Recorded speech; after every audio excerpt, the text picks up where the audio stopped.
Hello, Nick Thickman fam. Welcome to another Creepypasta reading with Nick Thickman. Today, the creepypasta that we will be reading is called Emily the Teenage Neko. It is a very, very good creepypasta, so be sure to listen to it all. And don't forget to leave a like and subscribe. Let's get started. Emily awoke one day after a long night of arguing with conservatives on Tumblr. Her eyes were puffy and red as she cried last night after someone called her a gringa.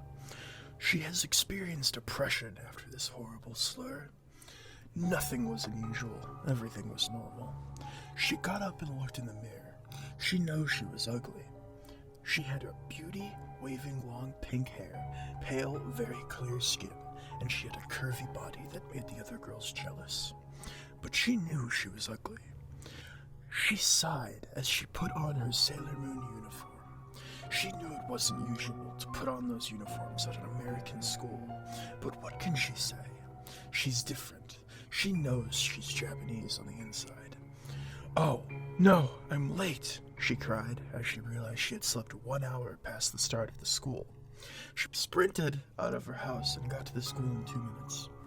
As she sat down, a girl with blonde hair that looked like a dollar store Barbie doll sat down next to her. Emily scoffed. She knew the girl with blonde hair was a bully. She knew blonde-haired girls hated girls like her. She was different, and she knew she wasn't like a girly, blonde-haired popular girl. Sure, the blonde-haired girl had never spoken to her, but she already hated her. Emily shoved her AirPods in and listened to Panic at the Disco. She knew she was different, considering she listened to an amazing punk/emo rock band. The blonde-haired girl then quietly tapped her on the shoulder. Emily knew that the blonde girl was about to bully her, so she slapped her right away. The blonde girl stood there with a swollen cheek astounded. "I know you hate me because I'm different," Emily screamed as she began slapping the girl repeatedly. The blonde-haired girl died, and soon Emily was taken to the principal's office. Emily knew better, though. She knew principals were corrupt and mean towards different girls like her. So the principal came into the room and talked to Emily with a soft voice. Emily was enraged by this. "I knew the principal was racist," Emily thought in her mind.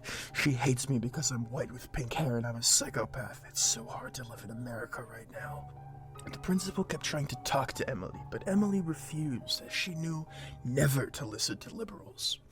The principal had a Michelle Obama cup, and that was enough.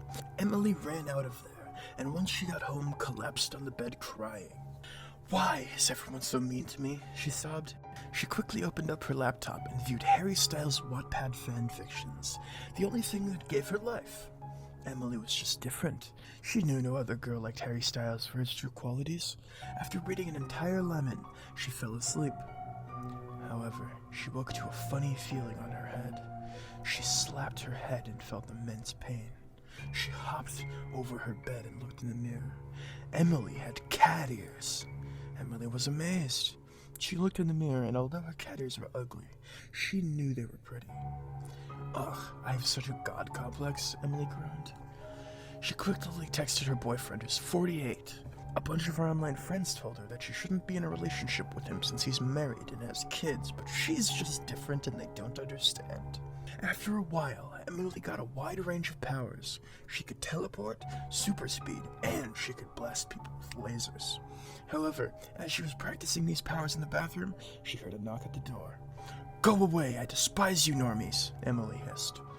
The door was then smashed open by a red hand. Soon a girl walked with a seemingly similar age range to Emily. "Emily, you killed my mother," the demon girl growled. "I kill you now." Emily had played Mortal Kombat. Yeah, she knows she's different and other girls never play that. And she decided to try punching the demon girl. She ran towards the demon girl.